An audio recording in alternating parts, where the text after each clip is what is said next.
Okay, welcome everyone to Cycle 1 review, Cycle 2 preview.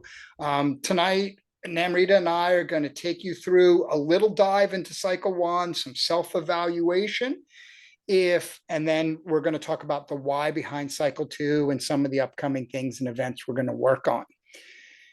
Please feel free to ask questions throughout this presentation. You can use the Q&A button. I'm watching a screen over here, so if you see me looking over here sometimes, that's exactly what I'm doing.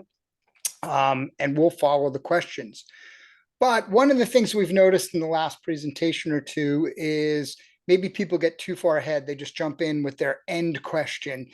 Try to keep the question in the agenda segments that we're talking about. Tonight, we have 3 elements to our agenda. You really only need to think about 2. First, we're going to review and score Cycle 1. Then we're going to preview Cycle 2, and then we'll do open questions. So during this first section, try to keep your questions about Cycle 1 reviews, what you're seeing. All right, rock on. Let's go. Cycle 1 review. Now, in your Zoom email, you got a link to a Google Sheet. If you can locate that real quick, I also put the link to the Google Sheet in the Facebook group. You could locate that really quick. The Zoom email, you should have got a reminder about an hour ago. The link is in there to find the sheet that I'm about to use. So just before you ask, that's where it is. All right, jumping in. One of my favorite, John Wooden's a leadership, a very famous coach, basketball coach. You may or may not know who he is. I always appreciated his style of coaching a lot. He was kind of the original old school, but not always have to be mean to you old school. He was an excellent leader coach, really developed a lot of great coaching philosophy still used today. And one of the things that I learned early from being someone who learns from his coaching style is this statement: without proper self-evaluation, failure is inevitable. So for me, when I work with athletes, I have a feeling Namrita does the same, not to put her on the spot. I often and frequently challenge my athletes to evaluate themselves. Because look, coaching is evaluation, and it really is evaluation from afar. Like, you're not as emotionally ingrained in the athlete. You aren't struggling through whatever you're struggling through. You can be a little more objective and a little more unbiased. But at the core of really learning, growing, improving, the process of achieving success is really your evaluation. So I encourage you tonight, or maybe whenever you're watching this video, or maybe just after the video, if you can't keep up with both, do the evaluation, because regardless of what the results tell you, you're going to find that the process is going to help you improve.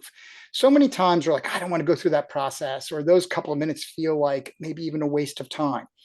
But oftentimes just going through the exercise alone triggers some response, which will really help you improve. So when we set out our core training objectives, we kept cycle number 1 very, very simple. We wanted to establish consistency in your training. On top of that consistency, we wanted to build rhythm. And once we established consistency and rhythm, we wanted to build progression. We gave you some key markers of these elements, things we'd be looking at after cycle 1. We talked the idea about turning things green. And then during the first week of Basecamp cycle 1, we taught you about compliance and how Training Peaks makes compliance simple. And we can understand the different colors and things like that. So consistency marker was turning things green.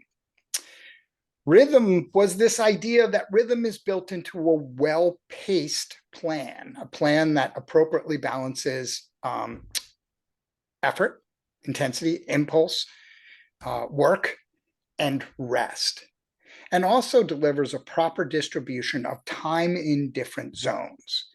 If we can be consistent and build rhythm, we really are on the fundamentals of excellent training, and we're producing the best results, the best odds, I should say, not results, the best odds for adaptation and improvement. And finally, we have this idea of progression. And we spent a lot of time in the last 2 weeks talking about chronic training stress score, TSS, and chronic training load to give you some metrics of measuring. So now we're going to dig in and we're going to build our own little scorecard on these 4 items. And I'm just going to walk you simply through it. Now, I have potentially open in the background. I think I left them open. The same self-evaluation, it should look like this. I see a lot of people logged on.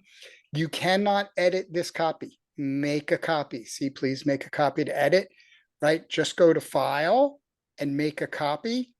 And then, which I'm going to do so I don't mess up the base, you can just name it, like put your initials on it. So I'm going to call it TC, Basecamp Self-Evaluation, and I'm going to make a copy. Then on recorded for evidence, I'm going to close the original because I'm the only one who can edit the original. I don't want to mess yours up. So now I have my copy ready to go, and we're all good there. Now, step 1. Well, oops, went back one too many. Find this, open it, just did that. Let's measure our first marker, consistency, right? Matthew, if you're looking for the link, it's also in Facebook. There's a pinned, just jump over to Facebook real quick. There's a pinned note right underneath where it says, join the meeting tonight at 8 p.m. It says, here's the link. So go into your account, and I'm going to do this. I know I'm going to be bouncing around a little more, but this is applied learning, not just learning. And I have one of my friend's accounts. Jan is a friend of mine. I ride with him. So I asked him like if I could use his account.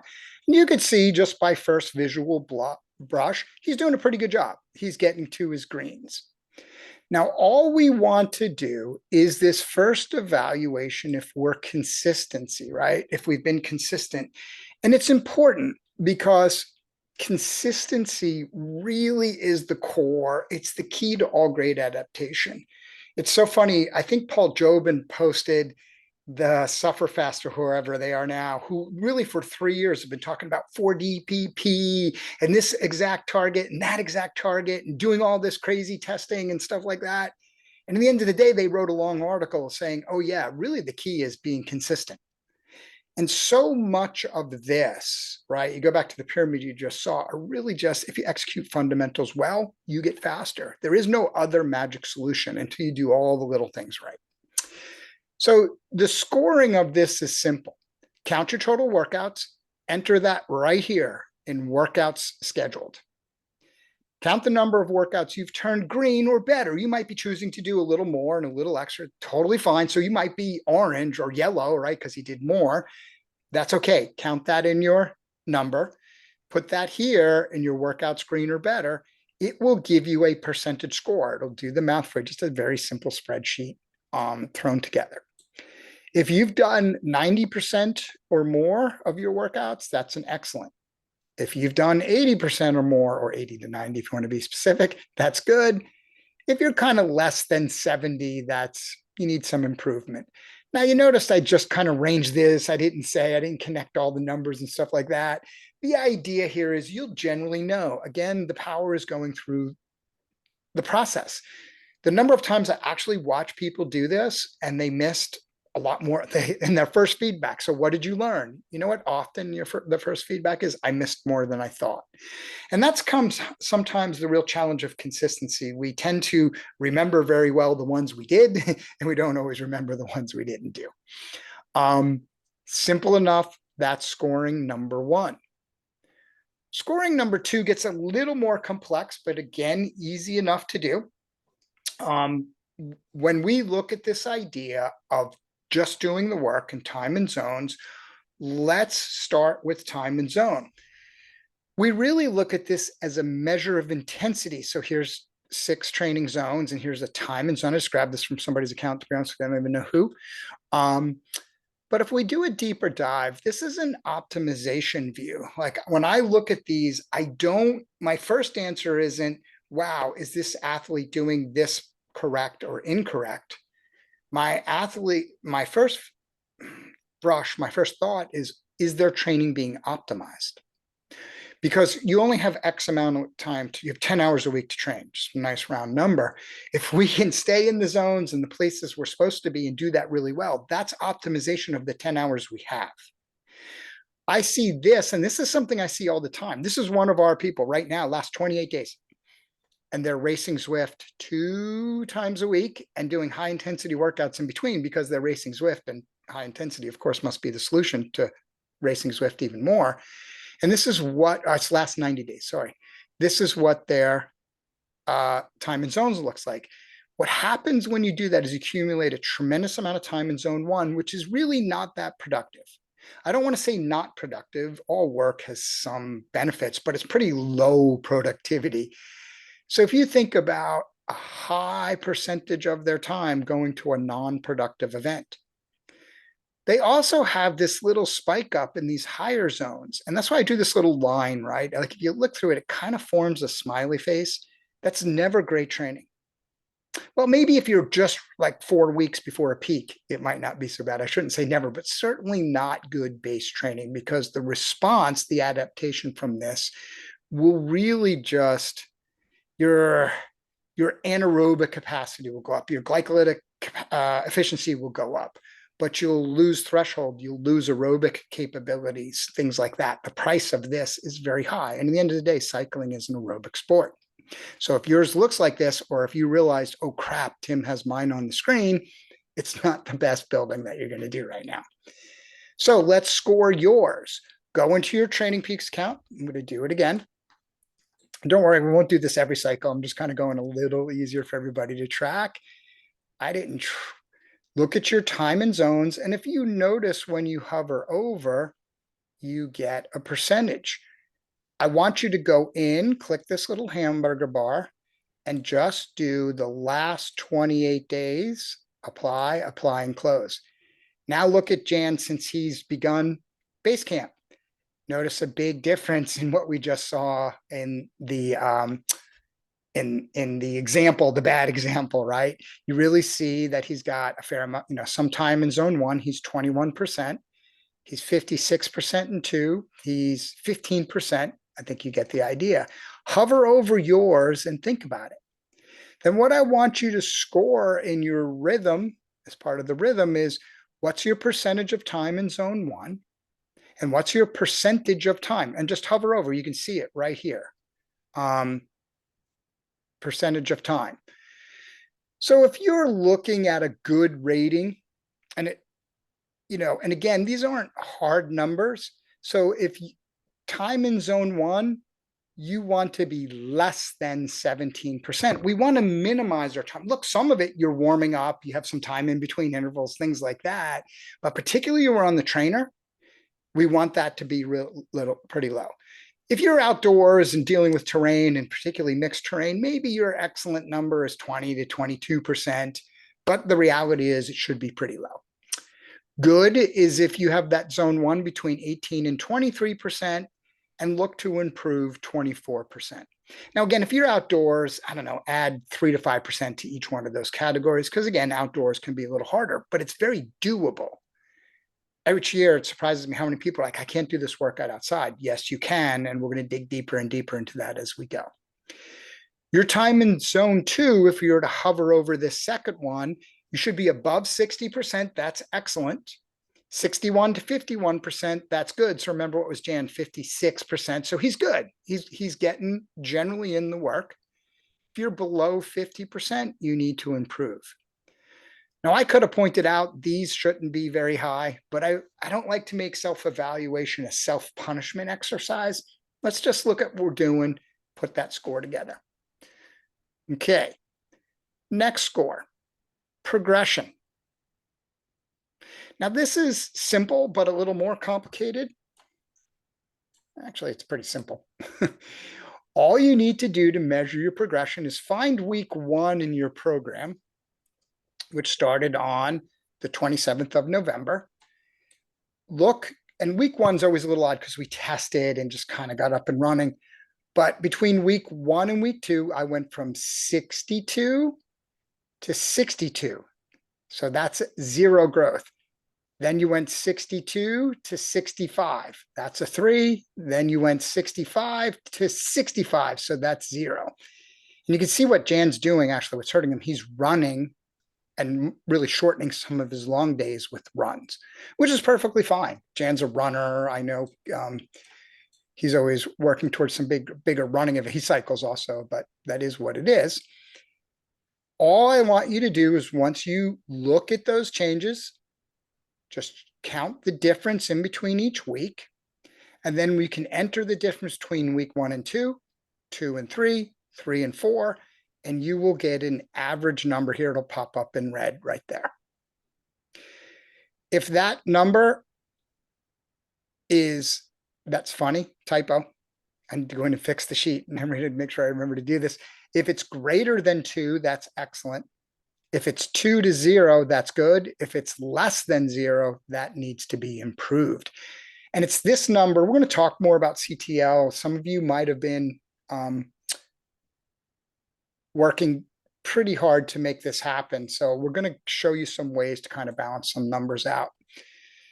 Now, there's one other more complex rating. I don't want to do it here. I didn't put a slide. Now in hindsight, like I'm wishing I had put the slide in.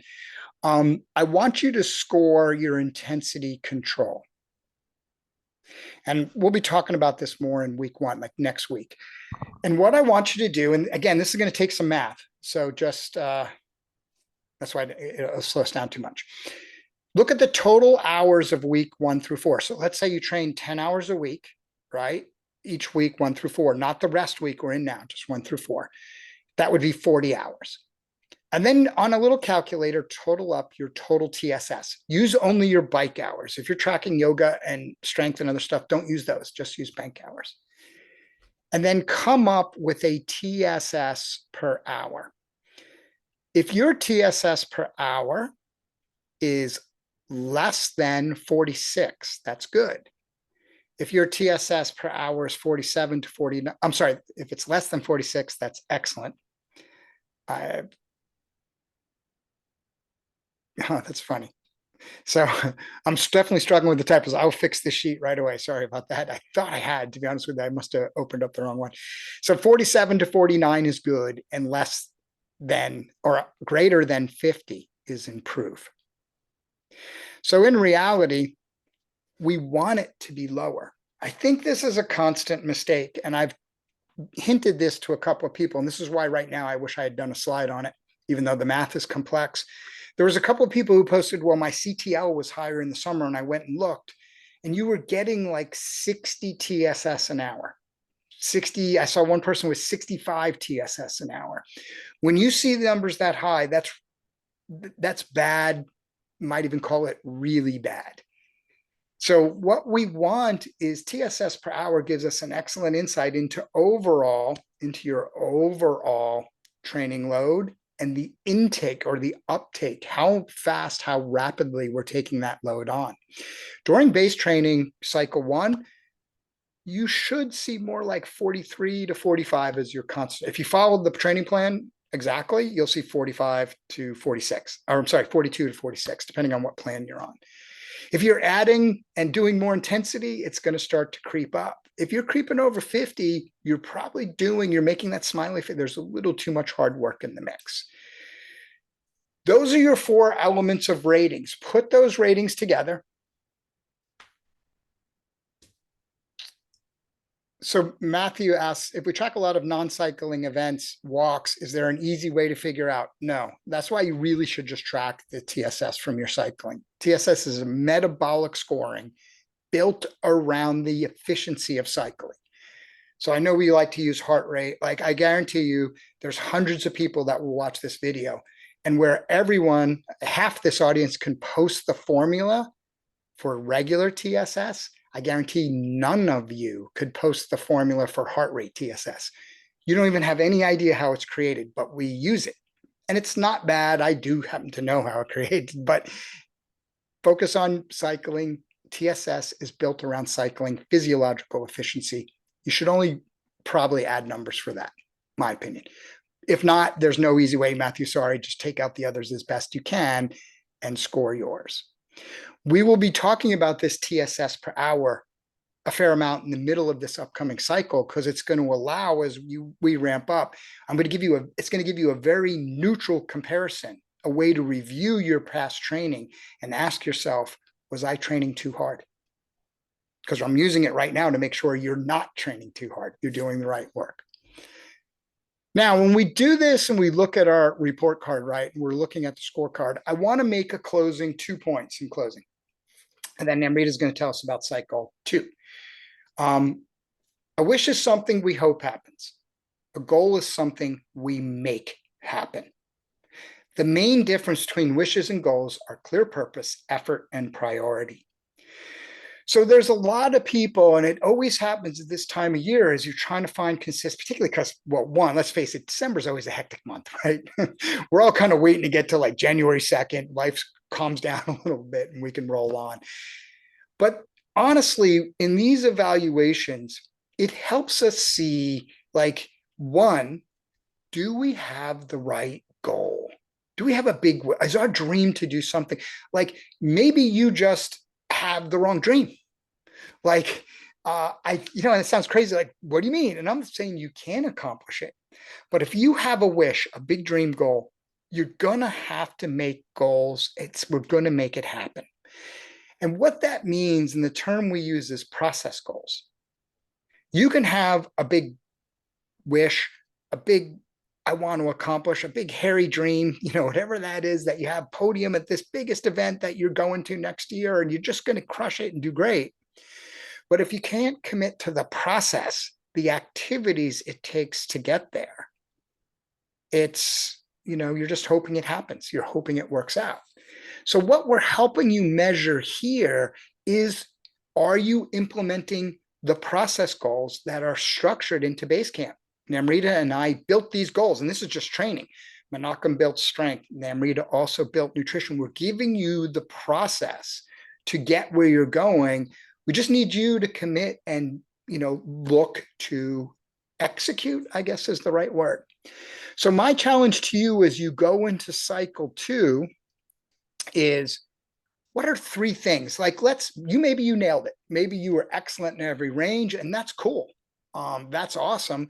Celebrate, have a beer tonight, have a little fun, whatever your celebration is. Yay. But if you didn't do so well, or maybe not as well as you wanted to, or maybe look, just face it and be honest with yourself. Maybe you did poorly. Maybe it's just been a tough month. Reevaluate right now. Use what you just created. Put in place a reevaluation. Recommit. Don't recommit to your wish or goal, right? You already know that's the big thing you're going up here. Recommit to the process. And commitment doesn't just mean, okay, Tim, I'm going to work harder. That's not it, right? You need to have plan. You need to have change, right? This cycle didn't go well.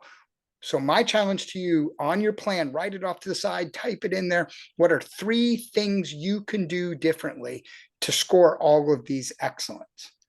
Can you schedule your workouts better? Can you be more disciplined in your target intensity? How many people are beginning already to ask, can I jump in a group ride? Can I do Festivus 500? Can I do all these things, right? You can do them, but it's also got to deliver the process of what you want. So 3 changes. That's what I challenge you to do. 3 things you're going to change in your process, not your big goal.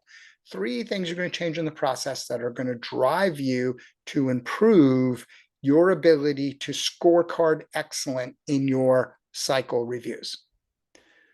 Okay, I think I blended in most questions there. So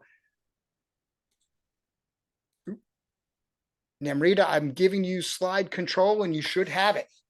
Okay, awesome. Well, we're about to preview cycle 2.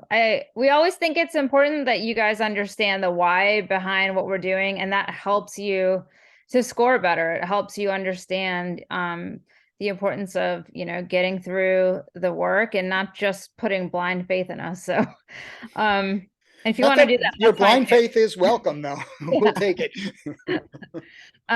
So here's what we want to accomplish in cycle 2. So we want to start increasing your intensive aerobic stimuli. That means we are going to be adding in a little bit more intensity. So for those of you who have been chomping at the bit for that, now is the time. We will be by increasing the aerobics, the intensive aerobic stimuli will be increasing or improving your aerobic capacity as well as your lactate threshold via this more intense work. And I'll talk through a little bit more about what exactly is happening physiologically to make that happen. But quite simply put, we want to continue to improve our body's ability to utilize more fuel at aerobic intensities. And so when we talk about aerobic work, we're always talking about fat, carbohydrate, and now we're also going to start talking a little bit more about lactate, which is generated all the time, but it is generated in faster and in higher quantities at higher intensities. And so our bodies have to get better at dealing with that in order to improve our threshold.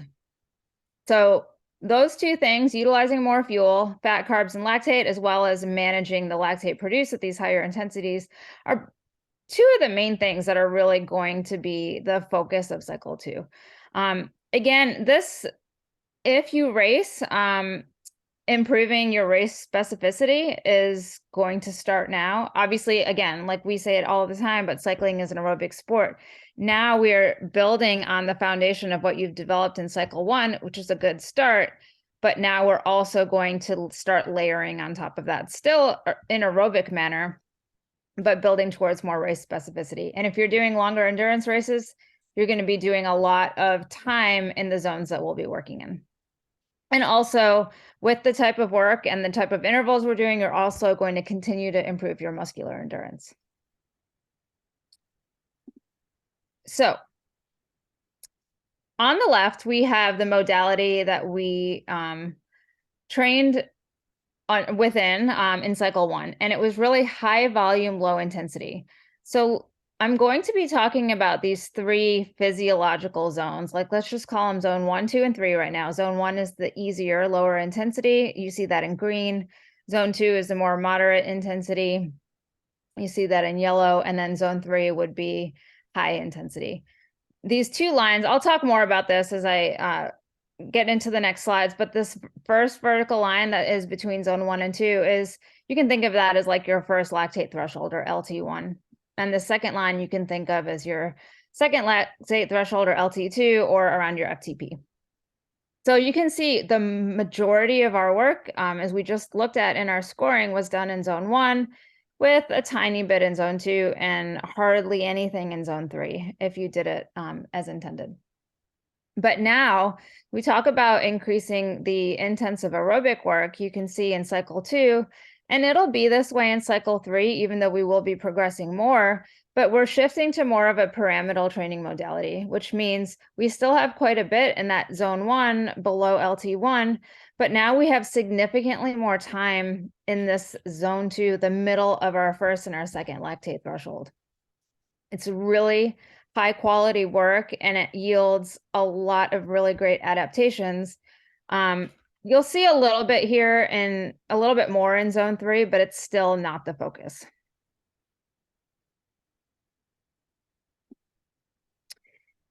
Our weekly rhythm will also step up, and our volume will continue to kind of stay the same or progress.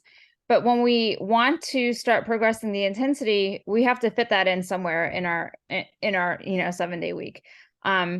So typically you see Tuesday and Thursday as the group rides with the interval workouts. Well, now most plans are going to see 2.5 kind of moderate to moderately hard days with the Tuesday, Thursday, and then Saturday workouts. You'll start to see more tempo and sweet spot interval work on those days. We're shifting, kind of the exact format and the interval length and everything. We're going to be continuing to progress time and zone. You'll see some more surges, some hard starts and things like that. And then also some fatigue resistance work, which means we're shifting the interval towards the end of the ride. So you do it when you're slightly fatigued or slightly more fatigued. And then if you're on a beginner plan, you will have the Tuesday, Thursday group workouts, but then your Saturday might look a little bit different. So now I'm going to go back to these 3 physiological zones and try to explain a little bit more. So we have zones 1, 2, and 3. However, we can kind of think of them more as a continuum. It's talking about zones is always really tricky, and I think it's almost better to look at this line here. So you see blood lactate is on the y-axis, and that's what this line is. Exercise intensity is increasing across the x-axis, but lactate will start at baseline. You have a resting amount of millimoles of lactate in your blood. And as you start exercising, it'll gradually start going up until a certain point where it starts going up a little bit more, but you're still able to manage it. It's not like drastically increasing beyond control. So this really is called like kind of the moderate intensity domain, heavy intensity domain. And then above this second lactate threshold, or where your FTP is, you see it's kind of considered like the severe intensity domain. And so here's where your blood lactate is going to start going up at a more rapid rate, and you just can't keep up with it. You're going to fatigue much faster. And so here you're doing a lot of lactate management. You're producing it obviously at a higher rate than you are below your first lactate threshold, but you're able to recycle it, you're able to buffer it, and you're able to, you know, manage it better because it's still fairly controlled. So that's kind of what we're looking at when we think about these three physiological zones. And we're going to relate them to how we use our training zones also. So again, in cycle 1, most of the work was really done here in this physiological zone 1, below your lactate threshold. You can see not at it, but below it. I was going to add that for all the times I had to answer that. Riding around at your LT1 is not the purpose of your aerobic based training. It is below. So C1 would be cycle 1. So cycle 2, we're going to start riding more around above and below and right at that LT1. Now this is, everyone's is going to be a little bit different. So again, this blue box, you know, your LT1 can fall anywhere in between here. And again, think of these as more of a continuum moving into zone 1 and zone 2. Cycle 2, again, the focus is going to be primarily in this box. And here, tempo training, that's really what we're talking about when we're talking about the training zone that kind of overlaps where LT1 is. So here we have the same diagram on the right, and we can translate where that LT1 is going into tempo. You see this faint red line. This will be your training zone 3 if you're using classic levels, and then also, you know, zone 3 or tempo if you're using I levels. But this training target is kind of where I would, you know, think about focusing your thoughts right now. So we're still training aerobic endurance extensive. So we're extending the amount of time we're spending in our aerobic domain, but we're starting to get more, you know, moving towards more intensive work where you see under your second lactate threshold, it's still all aerobic work. We're just getting more and more intense. So I think that's so important, not to, just to add a little color commentary to that, because I was having a little bit of back and forth with somebody today. Tempo work is still aerobic. Like you are still building aerobic, as I know Emery is going to explain to us right now, but it is still aerobic work. Because I had somebody was asking, well, we're supposed to be doing zone 2 for much longer. Well, you're still doing a fair amount of zone 2, and we're not leaving the aerobic sphere of influence. We're just approaching it slightly differently in cycle 2. Mm-hmm. Yeah. And it is very, if you think about the percent of your threshold, you're still very aerobic. I mean, even your FTP is aerobic if you think about it. But here, this chart will show you even better all of the benefits. This is the Coggan chart that many of you have already seen before, but I think it's fascinating to look at. I love looking at it because it really drives home the purpose of the work that you're doing and keeps you focused on it. So here with tempo, we are doing a lot. So here's zone 2, like classic zone 2, and then here's zone 3. we're So really, Namrita, not to interrupt yep. you, but I can't see your mouse. I have a feeling nobody else can because we're sharing controls. Oh, okay. Can you see my mouse right now? Yes. Mhm. Right, I'll point, you talk. Okay. We'll look at tempo. And so the first blue arrow that's going across, increased mitochondrial enzymes. This is huge because we talked about, I think maybe even in the podcast, we talked about all the central adaptations that happen to our endurance work pretty quickly with the plasma volume and cardiac output and all that. Well, now we're really focusing more, well, just as much on the peripheral adaptation. So what is happening in the muscle metabolically? And in order for us to get better aerobic capacity and better lactate management and improving our threshold, we need better mitochondria. We need more of them and we need more functional mitochondria. So tempo is so good for that. Increased muscle glycogen storage. Again, this is another thing that, yeah, we always want to, oxidize more fat. That's great. But when you want to go Yep. long and you want to go hard and fast, you need muscle glycogen. And so there's no, even, it's 65% of your max, you're still utilizing muscle glycogen. So the more you have to store, the better you're going to be, the more fatigue resistant you're going to be, and the faster you're going to go, the higher your power is going to be your sustained power will be.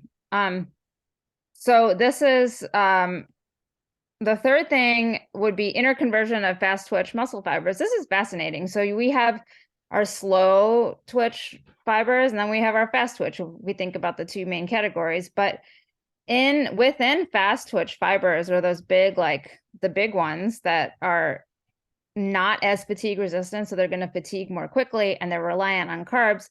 We can kind of alter the makeup of some of them where we're shifting them to be more oxidative, even though they're still fast twitch fibers, which means they can have mitochondria and utilize oxygen to oxidize carbohydrate, a little bit of fat as well. So stay focused on the benefits of tempo. It might seem too easy for some of you and you just are itching to go harder and harder, but stay disciplined. We're going to progress the tempo. Don't worry. It is such a valuable component of endurance training that I think, is key for this cycle. And Ted, one other point, just again, having this discussion in the last day or two, it's race pace intensity.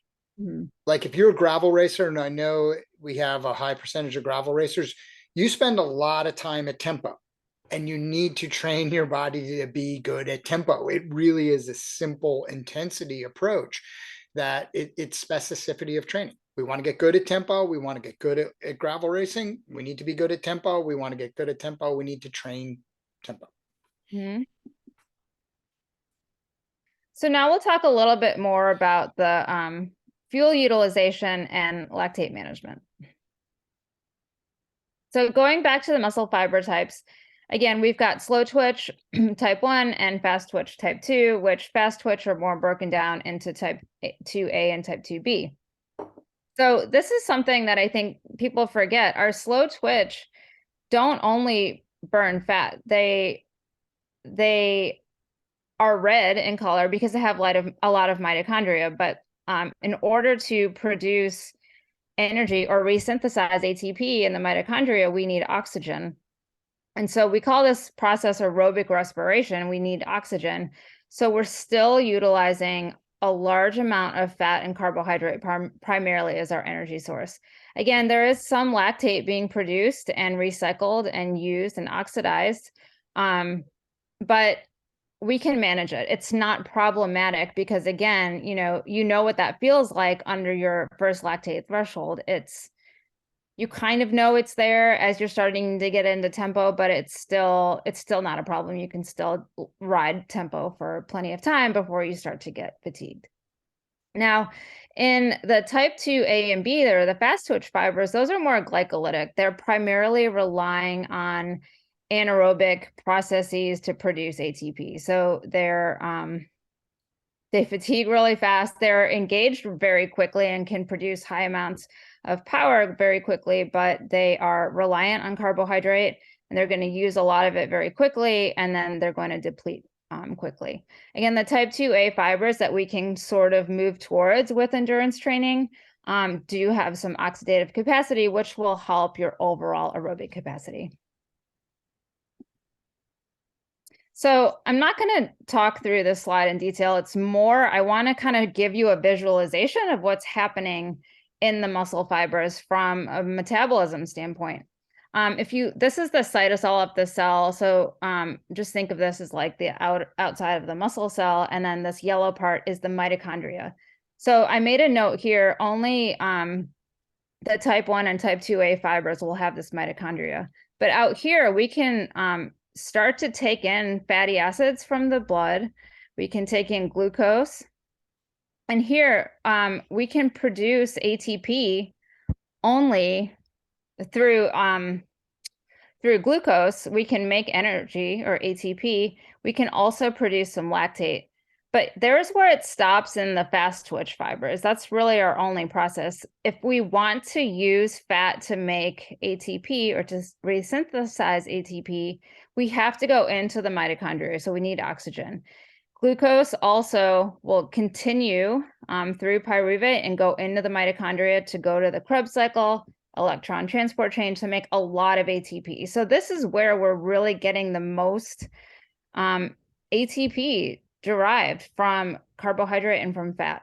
Lactate here, my lines got all messed up. But I meant for there to be an arrow from lactate into the mitochondria and then one going out to the blood, because lactate can convert back and be utilized for fuel. It can also go be shuttled out to use in other tissues through the circulation. And it can also go to the mitochondria to be oxidized in some fashion as well. But primarily, we're really looking at fat and carbohydrate as the big energy sources.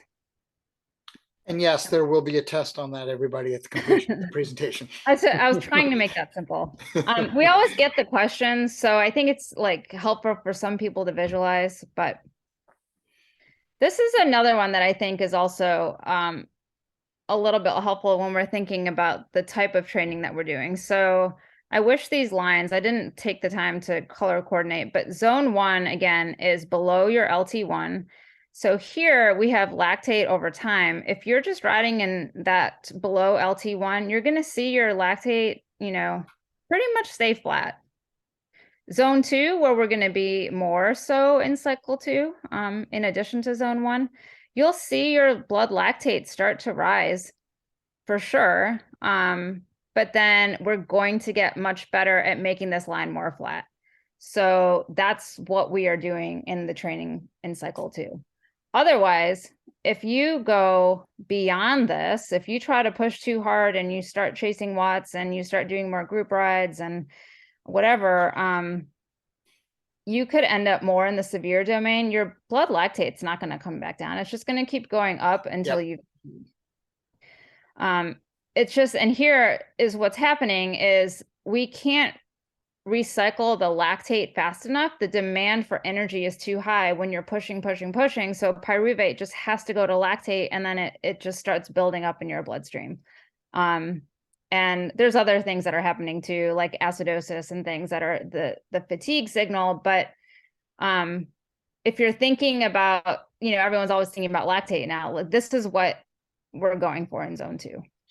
I think what you said is really important, and why tempo plays.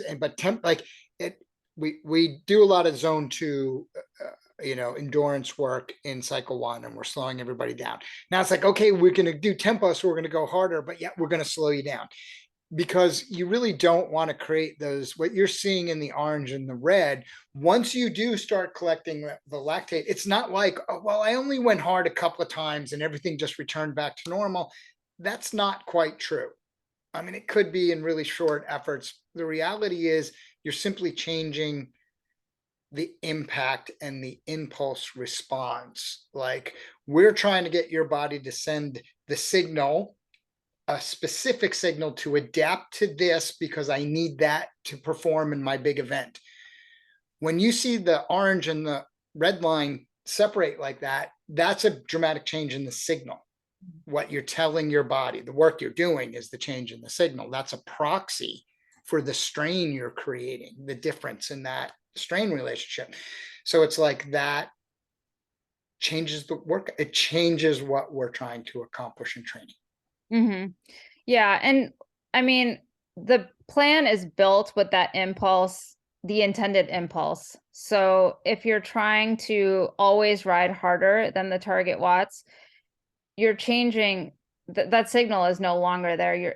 That's basically the fast way to stagnate your training. So as we talk more about, your next FTP test and getting a good test, the zones are starting to be even more and more important. Not that they weren't important before, but in order to have the desired signal from the impulse that we have, built into the plan, you really need to be training in the right domain and not too hard. It shouldn't necessarily always feel easy. It'll feel sufficiently hard, trust me. So what we're trying to do again is shift this lactate curve, that second threshold, kind of to the right. So we're making that zone 2 bigger, I guess, or wider. How are we doing that? We're adding more mitochondria and improving mitochondrial function through basically the machinery that's in there, through more enzymes and things that are part of that aerobic adaptation. This means we now have a higher capacity for utilizing fat and carbohydrate aerobically, so we can ride harder and longer, but still be under your threshold and not going above. There might be some fiber type changes. Again, we're getting better at acid buffering and clearance because our aerobic systems and our cardiovascular systems are so much stronger, better at doing this. And also lactate oxidation and lactate shuttling. So the more that you are doing the tempo training consistently, getting into sweet spot, we're introducing more lactate, we're able to also at the same time train our bodies to deal with it, to handle it. So we are more able to, it's not a bad thing to produce lactate because it's just a byproduct of carbohydrate oxidation. But now we want to be able to manage it. And manage is a good term, everybody, because you're going to hear it's going to come up in tomorrow's workout because we're going to talk a little bit about lactate. There's always going to be somebody in the crowd that's going to say, well, no, that's not buffering, or that's not tolerance, or that's not shuttle. So we use the term management because there's a lot of oversimplification. There's a lot of things going on with lactate. Like you can look at any one image, take a reductionism process and make a point, and that's great. At the end of the day, it's a byproduct of the production of energy through carbohydrate utilization, and your body needs to learn to maximize the good benefits of lactate because it is a fuel source that you can learn to use better and better, and the bad consequences of lactate. We need to get more oxygen and fuel into the system, and we need to get byproducts efficiently out of the system. It really comes down to that. People think about these things too much in exact terminology, and that's great. We can answer at that level, but managing the byproduct out process when we're talking about lactate, that's management and it's different functions. Mm-hmm. Okay. All right, let's talk a little bit about some coaching tips. And Amrita are going to take you through, I'm going to take you through 4 coaching tips here as you prepare for this upcoming cycle. 1 or 2, we're going to show you an advanced tip that if this is your first year and you haven't been training, don't do it. Like literally, like I'm going to warn you, it's like Kathy and I watched the original Willy Wonka and the Chocolate Factory over the holidays. Yeah, we're that geeky. And, you had Willy Wonka standing in the background telling each little kid, like, no, don't. Please stop. And they're always doing something wrong. Be careful with advanced tips. Like these are things that can quickly build some fatigue or get you in a bad spot. Experienced users are probably going to understand how they fit. All right. Coaching tip number 1, and Namrita just kind of said it a couple of times here. I'm going to keep this short, but then I'm going to give you an advanced tip. Don't chase watts. What happens in this phase, and I have this example workout, and I see this all the time in this phase. All right, you've been unleashed after 3-4 weeks of zone 2. We get into tempo, and you have to execute at the exact top of the range, maybe even a little over, And then we switch to incline mode, and we use incline mode to really kill it. Remember the 2 lactate lines you saw. Remember that you're changing the impulse. Remember this. Write this down. Just because you can go harder doesn't mean you should, right? Second point, what if it was this easy? Think about what I just said to you. What if it was this easy? You've seen this constant message we're sending you. Don't keep pedaling harder. Because our brains just don't want to accept that we can actually go a little easier. It's not easy, 2 different things, and make it happen. Now, here's the magic solution, what happens. But on the same side, if you're feeling really good, you don't want to just waste the day. Like, I could do a little more, coach. What should I do? Don't chase more watts. Extend the time in zone. So let's say you're executing this workout on your own. And the first interval goes great, and you're being disciplined, you're in the zone. The second one goes great, and you're being in the zone. Add 20% of time. Extend the interval in the same, because remember what Namrita just showed you about by changing the intensity, you're changing the response. We're looking at lactate as a proxy to that, and that will change the impulse. But more time in the same response, that's not going to really do anything negative unless you overly fatigue yourself. Like, wow, you know, you do it to such an extent that you're too tired tomorrow to do tomorrow's workout. So just add 10, 20% of time. That's a great way to begin to progress your time in zone. That's your goal right now. If you're having that great day, extend your time in zone. Now, here's an advanced tip. So this is the same-ish workout tomorrow. We're doing 2 times 17 hard start tempo with 5 minutes of rest in between. If you're in advance, and remember, if you're new and this is your first year training, I would recommend not doing this. It'll sneak up on you and catch you and build fatigue. But here's an advanced trick. When you're even in the group ride and you're doing this, you're learning to use incline mode. You see this little 5-minute rest in here? We use intervals versus a long, because the role of an interval is to help you build more time in a training area, training zone, than you could if you rode it steady state. But if you're having that great day and you're feeling good, you'd actually be better riding the whole time in the steady state. So if you're using incline mode and you're in the group workout, just keep pedaling at the same power. Don't take the rest. Just keep pedaling right through the 5 minutes. Like, so if your tempo work is 200 watts and you're doing 200 watts through here, just stay in incline mode and keep pedaling 200 watts right through the rest. Do the little second surge, and then stay at your 200 watts. Because now you've turned 2 17-minute sessions right into a 17, 5, and 17, almost 40 minutes. So you've increased the time in zone 5 minutes. And now you've actually even done a better job by not resting in between. You've maintained the application of the stimuli better.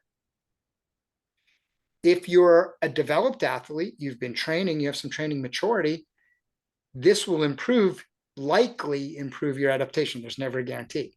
If you're a new athlete and this is your first structure training, first year of doing structure training, this probably will not improve your adaptation. You're not as efficient yet. You don't have the underlying conditioning to really drive that. That's a great trick to stop you from chasing watts, but give you the right physiological answer. Extend the time in the sphere of influence deeper, go longer, deeper into the impulse we want. Don't create a new and different impulse. Anything to add to that, Namrita? No, I mean, I think probably some people will try it and then realize that they should have taken the rest. So in that case, I would probably just dial it back down, take a few minutes of rest, and then finish out the interval. Don't just bail on it completely. You still want to get as much time in zone as you can. Correct.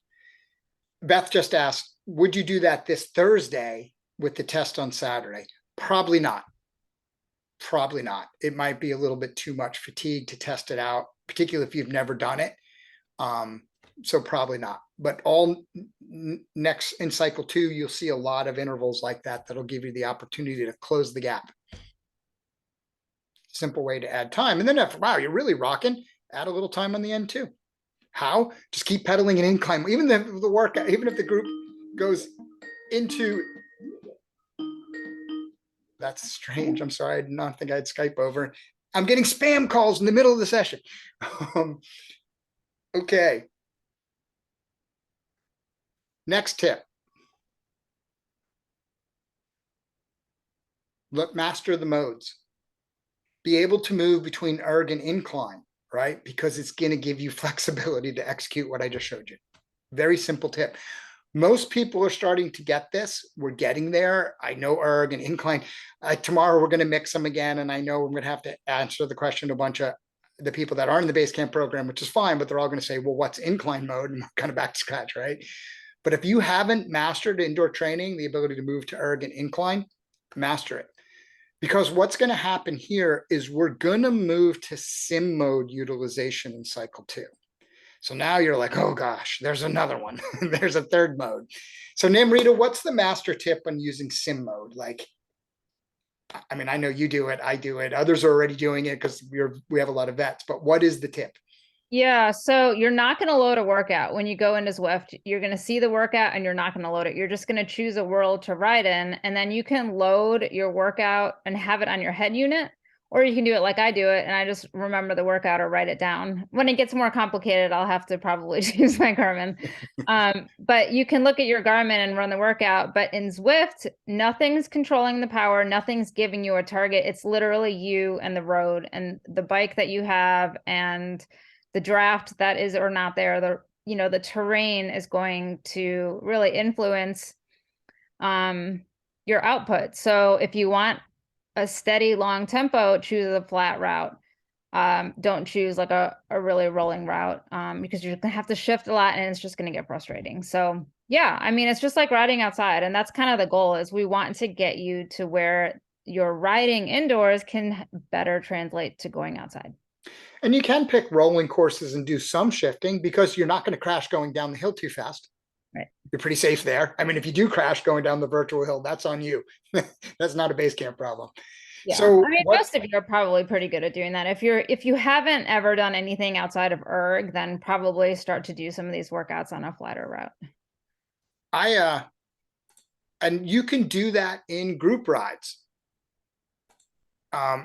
You can do that in a group ride. You can just jump into Saturday's group ride and execute. I was doing it last Saturday and 2 or 3 people messaged me and said, aren't you doing the workout? And I was like, yes, I just don't have the little workout guide. I wasn't running it on the screen. I do it. I just take a screenshot of the Training Peaks tile and I put it down the corner of one of my screens. So I just remember to look at it. All right. And you can also use the coffee break if you're in a group ride then. Yeah, that's exactly why everyone asked me, because I used it. I was doing something else before I jumped in the group, and then I used a coffee break, and people are like, "How are you using coffee break?" And I was like, "There's no workout." Okay, and we'll teach that. Just know it's coming. We're only talking about mastering. Make sure you're a master of erg and incline mode. This week, next week. And we'll start teaching sim mode. And all we're trying to do is be more specific to your outdoor riding. We're helping and improving the transition, how quickly you will adapt to outdoor riding. All right, next cycle. And we're not going to spend a lot of time on this one because we are going to spend a lot of time on this next week.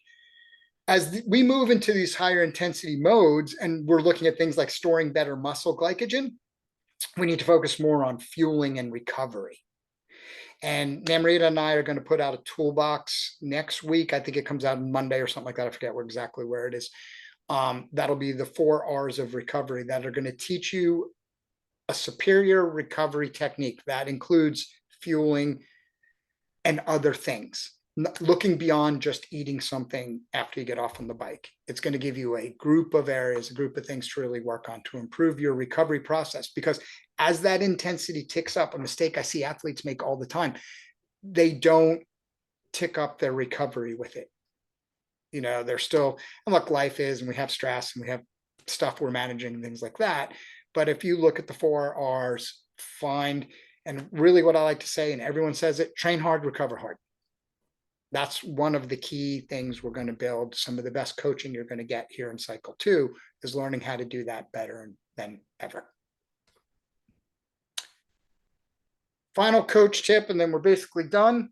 We're going to learn to use your gears. As a matter of fact, this starts on Friday, and you might have already noticed this is actually Friday's workout. You begin to see something that says flywheel speed.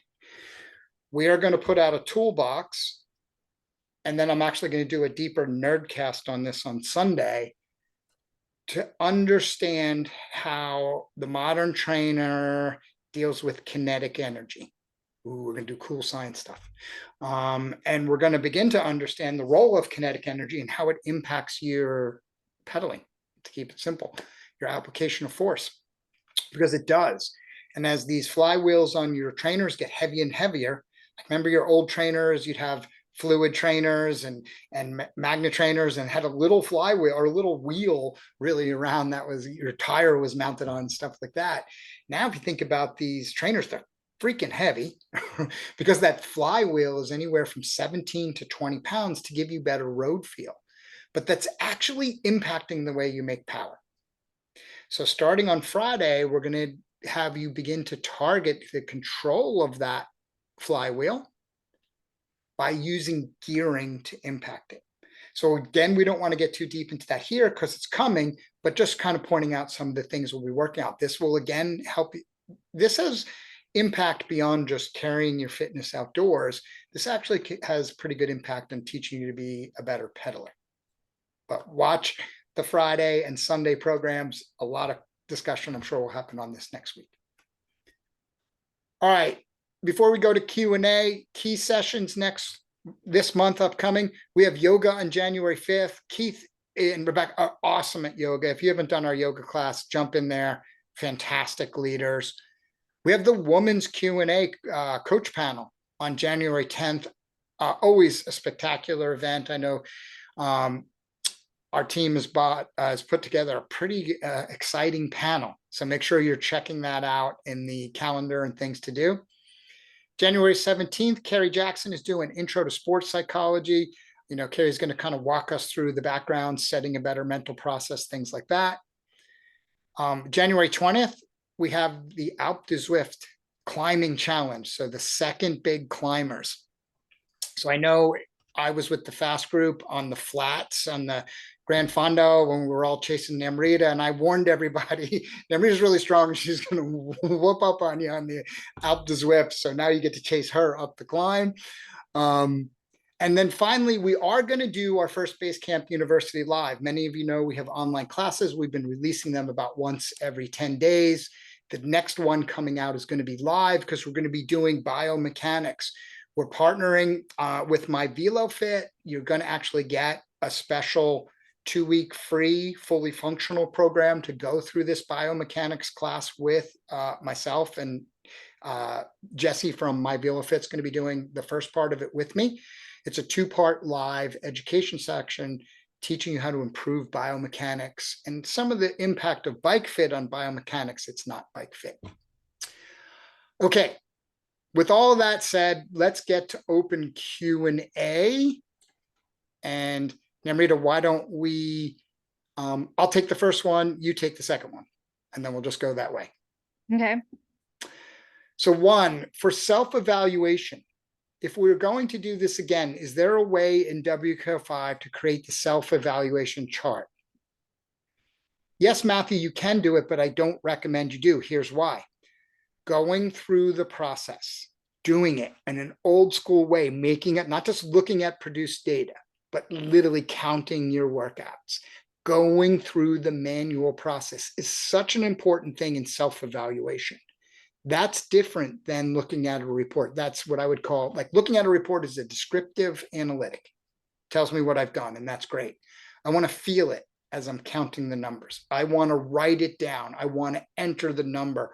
I want to create it. So I'm really looking. I'm looking through my calendar of the last 4 weeks and be like, all right, I did miss that one. I missed. And why did I miss that one? Oh, that's right. I just bad planning that day. And why did I miss that one? I just fell behind on my schedule. That's the thing I need to fix. I need to do better with my schedule. if you don't go through the exercise, you don't often come to those little insightful breakthroughs. So the answer is yes, you could do it, but the best process is to walk yourself through the steps. All right, Namrita, you're next one. Okay, I'm not totally sure what Pete's asking here. I think it says, how long can we be in the impulse section before we get into trouble? Is that a percentage or an absolute time range? So I'm not totally sure what the question is. If you're asking about how long to extend the intervals, if you want to maintain the impulse, I would say 20 to 25% is good. That's the question I think he's asking too. Yeah. Yeah, so if you yeah. have a 20-minute interval, you might be doing 24 minutes or 25. And if it's 2 by 20, you don't have to do that with both of them. You can do the first one as is, and then just extend the second interval by 5 minutes. Excellent answer. Andrew says, I have an Excel spreadsheet that is useful for sim mode riders. Coach Tim and Narita, if you'd like to see it, let me know. Sure, just share it, Andrew, now that this is out there. As a matter of fact, when we post the recording, post it in the comments below and let people take a look at it. It's a great way to make your online training more realistic. Thank you for sharing. Namrita, you're Kirby. Kirby says, I love that this is basically a masterclass on anything related to cycling. Thank you. Yeah, it's awesome. Thanks for that feedback. You got the easy one. I did. I like that. All right. Overview. Is the flywheel overview, will it cover smart bikes? I'm on a Stages. Yes, it does. Like a Stages bike, I'm not 100% familiar with the Stages. I was thinking Wahoo bike there, but yeah, I'm pretty sure it has actually the heavy flywheel built into it, but some of them are using magnetic resistance to simulate the heavy flywheel. So you're still sort of creating the same problem. Watch Friday's Toolbox, Sunday's Nerdcast. It will probably make sense. And I'll tell you one thing, everybody, when you experiment with the flywheel thing, as you go through don't do it on test day, just Saturday's a good clean test.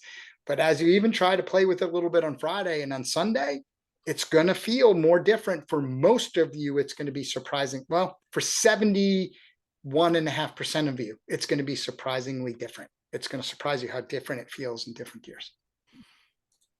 Maybe 72.5. All right, last one is you, Namrita. Danielle says, I understand changing flywheel speed, but see a trainer mode strength. What does that refer to? Or is it conjunction with flywheel speed? So strength would be if you have the choice between erg and incline, which one are you better at? Typically people have one that they prefer riding in. So that would be your strength. And so that would be suggested for that particular workout. Exactly. And you're going to see ones you're only saying the good side. You're going to see more frequently it's a limiter, the one you're not good at. Because if it's a limiter, right, that's telling you something about how you make power, and you want to work on that a little more. Not totally ignore your strengths, but you do want to see that one a little more. Now, I do see Carolyn raised her hand. Caroline, if you have a question, just put it in the Q&A box really quick, because we can't let people.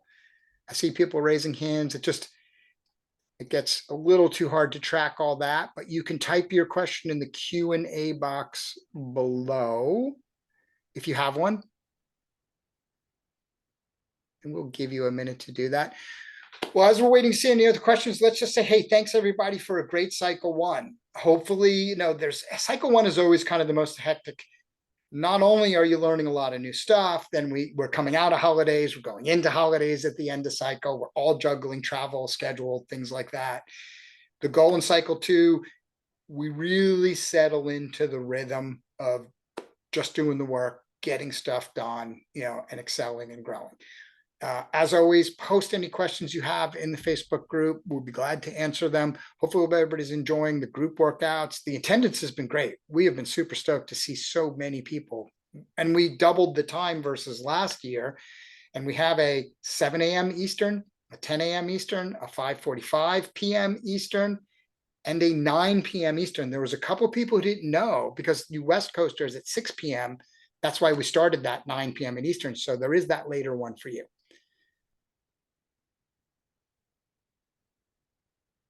Okay, we have two final questions. We're going to lock them in as these. So why don't you take, or I'll take Jim, since I did the self-evaluation, you could take Kirby. If our self-evaluation shows the need for improvement, are those kind of questions we can ask in Facebook group? Jim, you can ask, but really my whole point of going through the evaluation is you ask you. Like I spend some time thinking about, like, let's say you weren't consistent enough. You didn't turn enough green. What stopped you? I honestly won't know. My advice to you is this: turn more green, right? That's what you're going to get, because that's the coaching. The reason I want everybody in Basecamp to go through the evaluation is it will help you discuss. I think about, why did I miss? Maybe I wasn't scheduling well. Maybe I need to manage my time. If you missed intensity, maybe I need to focus more on the structure. What are you doing wrong?